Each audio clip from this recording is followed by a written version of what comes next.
ಎಲ್ರಿಗೂ ನಮಸ್ಕಾರ. ಆಷಾಢ ಅಮಾವಾಸ್ಯೆಯ ದಿನವನ್ನು ಬಹಳ ಪ್ರಮುಖವೆಂದು ಪರಿಗಣಿಸಲಾಗುವುದು.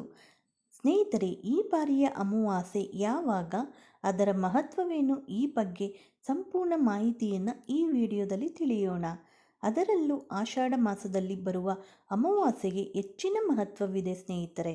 ಈ ದಿನದಂದು ಯಾವುದೇ ಶುಭ ಕಾರ್ಯಗಳನ್ನು ಮಾಡಬಾರದು ಎಂದು ಹೇಳಲಾಗುತ್ತದೆ.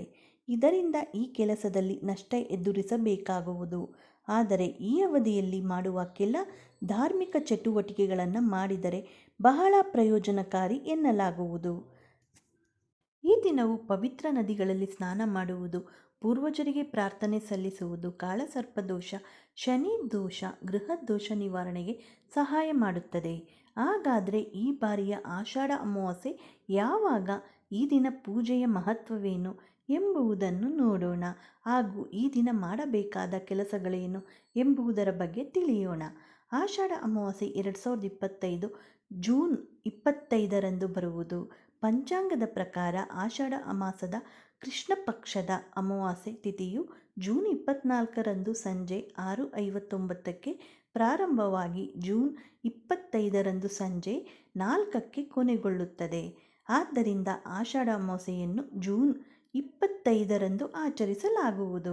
ಧಾರ್ಮಿಕ ನಂಬಿಕೆಗಳ ಪ್ರಕಾರ ಶುಕ್ಲ ಪಕ್ಷದ ಸಮಯದಲ್ಲಿ ದೇವತೆಗಳು ಮತ್ತು ಕೃಷ್ಣ ಪಕ್ಷದ ಸಮಯದಲ್ಲಿ ದಾನವರು ಸಕ್ರಿಯರಾಗಿರುತ್ತಾರೆ. ಅದೇ ಸಮಯದಲ್ಲಿ ಅಮಾವಾಸ್ಯೆಯ ತಿಥಿಯು ಪೂರ್ವಜರಿಗೆ ಸಮರ್ಪಿಸಲಾಗಿದೆ. ಅದಕ್ಕಾಗಿಯೇ ಈ ದಿನದಂದು ಪೂರ್ವಜರನ್ನು ಒಲಿಸಿಕೊಳ್ಳಲಾಗುತ್ತದೆ. ಆಚರಣೆಗಳ ಜೊತೆಗೆ ಪವಿತ್ರ ನದಿಗಳಲ್ಲಿ ಸ್ನಾನ ಮಾಡುವುದರಿಂದ ಈ ತಿಥಿಯಂದು ಧಾರ್ಮಿಕ ಯಾತ್ರಾ ಸ್ಥಳಗಳಿಗೆ ಭೇಟಿ ನೀಡುವುದು ವಿಶೇಷ ಮಹತ್ವದ್ದಾಗಿದೆ. ಅಮಾವಾಸ್ಯೆಯ ಪೂಜೆ ಮಾಡುವುದು ಬಹಳ ಉತ್ತಮ ಫಲಗಳನ್ನು ನೀಡುವುದು ಎನ್ನುವ ನಂಬಿಕೆ ಇದೆ. ಆಷಾಢ ಅಮಾವಾಸ್ಯೆಯಂದು ನಿಮ್ಮ ಶಕ್ತಿಗೆ ಇರುವಷ್ಟು ನಿರ್ಗತಿಕರಿಗೆ, ಅಂದರೆ ನಿಮ್ಮ ಕೈಲಾದಷ್ಟು ನಿರ್ಗತಿಕರಿಗೆ ಬೇಕಾದ ವಸ್ತುಗಳನ್ನು ದಾನ ಮಾಡಿದರೆ ಒಳ್ಳೆಯದು.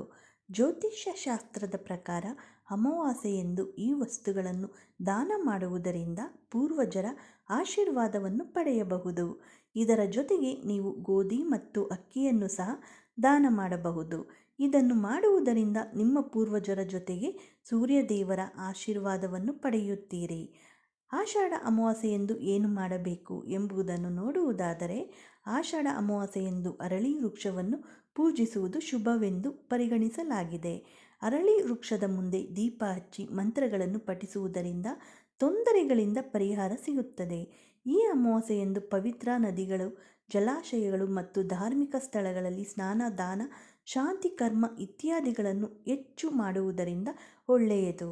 ಗರುಡ ಪುರಾಣದಲ್ಲಿ ಅಮಾವಾಸ್ಯೆಯ ತಿಥಿಯನ್ನು ವಿವರಿಸಲಾಗಿದೆ. ಈ ಪುರಾಣದ ಪ್ರಕಾರ ಈ ದಿನದಂದು ಮಾಡುವ ಪೂಜೆ ಮತ್ತು ದಾನಗಳು ಬಹಳ ಮುಖ್ಯ. ಅವು ವ್ಯಕ್ತಿಯ ಕುಂಡಲಿಯಲ್ಲಿ ಇರಬಹುದಾದ ಯಾವುದೇ ದೋಷಗಳನ್ನು ನಿವಾರಿಸುತ್ತವೆ. ಈ ದಿನದಂದು ಶಿವಪೂಜೆಯ ಜೊತೆಗೆ ಶನಿ ಶಾಂತಿಯ ಪೂಜೆಯನ್ನು ಸಹ ಮಾಡಲಾಗುವುದು. ಮಂಗಳವಾರ ಮತ್ತು ಅಮಾವಾಸ್ಯೆ ತಿಥಿಯ ಸಂಯೋಗದಿಂದಾಗಿ ಪೂರ್ವಜರೊಂದಿಗೆ ಹನುಮಂತನನ್ನು ಸಹ ಪೂಜಿಸಲಾಗುತ್ತದೆ. ಈ ದಿನದಂದು ಹನುಮಂತನನ್ನು ಪೂಜಿಸುವುದರಿಂದ ಮಂಗಳ ದೋಷ ಶಮನವಾಗುತ್ತದೆ ಮತ್ತು ಅದರ ದುಷ್ಪರಿಣಾಮಗಳನ್ನು ನಿರಾಕರಿಸುತ್ತದೆ. ಅಮಾವಾಸ್ಯೆಯಂದು ಏನು ಮಾಡಬಾರದು ಎನ್ನುವುದಾದರೆ, ಅಮಾವಾಸ್ಯೆಯಂದು ಚಂದ್ರನ ಬೆಳಕು ಇಲ್ಲದ ಕಾರಣ ರಾತ್ರಿಗಳು ಇತರ ದಿನಗಳಿಗಿಂತ ಕತ್ತಲೆಯಾಗಿರುತ್ತವೆ. ಅದಕ್ಕಾಗಿಯೇ ಈ ದಿನವನ್ನು ಕಾಳಿ ರಾತ್ರಿ ಎಂದು ಕರೆಯುತ್ತಾರೆ.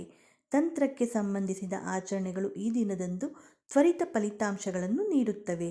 ಆದ್ದರಿಂದ ಈ ದಿನದಂದು ತಾಂತ್ರಿಕ ಕರ್ಮಗಳನ್ನು ಹೆಚ್ಚಾಗಿ ಮಾಡಲಾಗುತ್ತದೆ.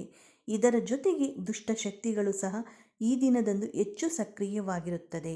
ಅದಕ್ಕಾಗಿಯೇ ಈ ದಿನದಂದು ಕೆಲವು ವಿಷಯಗಳನ್ನು ನೋಡಿಕೊಳ್ಳುವುದು ಮುಖ್ಯವಾಗಿದೆ. ಈ ದಿನಕ್ಕೆ ಸಂಬಂಧಿಸಿದ ಕೆಲವು ಪ್ರಮುಖ ಅಂಶಗಳು ಹೀಗಿವೆ. ಈ ದಿನದಂದು ಮಾಡುವ ಕೆಲಸವು ಸಿದ್ಧಿಗಳಿಂದ ವಿವಿಧ ಶಕ್ತಿಗಳನ್ನು ಜಾಗೃತಗೊಳಿಸುತ್ತದೆ. ಈ ಶಕ್ತಿಗಳಿಂದ ಸಾಕಷ್ಟು ರಕ್ಷಣೆಯನ್ನು ಖಚಿತಪಡಿಸಿಕೊಳ್ಳಬಹುದು. ಈ ದಿನದಂದು ಗ್ರಹಗಳು ಮತ್ತು ನಕ್ಷತ್ರಗಳ ಸ್ಥಾನವು ವಿಭಿನ್ನ ಸೂರ್ಯ ರಾಶಿಗಳ ಮೇಲೆ ವಿಭಿನ್ನ ಪರಿಣಾಮಗಳನ್ನು ಬೀರುತ್ತವೆ. ಅದಕ್ಕಾಗಿಯೇ ಪವಿತ್ರ ನದಿಗಳಲ್ಲಿ ಸ್ನಾನ ಮಾಡುವುದು ಮತ್ತು ಭಗವಂತನನ್ನು ಪೂಜಿಸುವುದು ಈ ದಿನದಂದು ಮುಖ್ಯವಾಗಿದೆ. ಈ ದಿನ ಭಕ್ತರು ಮಾಂಸಾಹಾರ, ಮದ್ಯದಂತಹ ತಾಮಸಿಕ ಆಹಾರವನ್ನು ಸೇವಿಸಬಾರದು. ಈ ಮಾಹಿತಿ ಏನಾದರೂ ನಿಮಗೆ ಉಪಯುಕ್ತವಾಗಿದೆ ಅಂತ ಅನಿಸಿದರೆ ಲೈಕ್ ಮಾಡಿ, ಹಾಗೆ ಎಲ್ಲರಿಗೂ ಶೇರ್ ಮಾಡಿ. ಮತ್ತಷ್ಟು ವಿಡಿಯೋಗಳಿಗೆ ನಮ್ಮ ಚಾನಲ್ನ ಸಬ್ಸ್ಕ್ರೈಬ್ ಮಾಡಿಕೊಳ್ಳಿ. ಮತ್ತೆ ಸಿಗೋಣ ಇನ್ನೊಂದು ವಿಡಿಯೋದೊಂದಿಗೆ. ಎಲ್ಲರಿಗೂ ಧನ್ಯವಾದಗಳು. Thank you for watching.